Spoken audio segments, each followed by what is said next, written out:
Welcome to Oil and Gas Investor Headlines for the week ending in February 19th. I'm Heather Rosenbaum.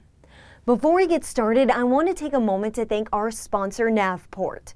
For more information on their upstream data solutions, visit navport.com. Starting off for the first time in 15 years, OPEC has reached out to non-OPEC members and wants to find a compromise. The result? Saudi Arabia, Russia, Venezuela, and other overproducing oil countries want to freeze production growth. The agreement essentially caps oil production for OPEC and Russia at their highest points in more than a decade. One analyst says the deal may not matter or even be enforceable, saying, quote, "Without agreement from Iran and Iraq, two countries most likely to increase production going forward, the agreement will have little impact." Back in the U.S., the NAPE summit was held in Houston last week, drawing more than 11,000 people to the George R. Brown Convention Center.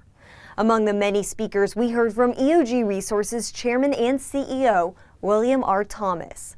When prices rebound, Thomas said it will take at least 12 months for service companies to recover their strength, particularly in the labor market.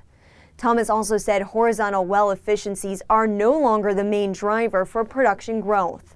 The U.S. oversupply is all about how many wells are completed and E&P's unwillingness to slow spending. And even though NAPE's slogan is "where deals happen," it's actually been a slow week for M&A since.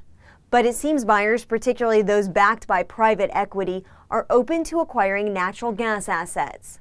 In a recent report, Tudor Pickering Holt & Company offers its read on the recent WPX deal and companies actively engaged in selling gas assets such as Devon Energy, as well as a few predictions on who might sell.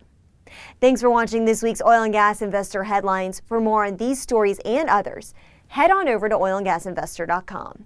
See you next week.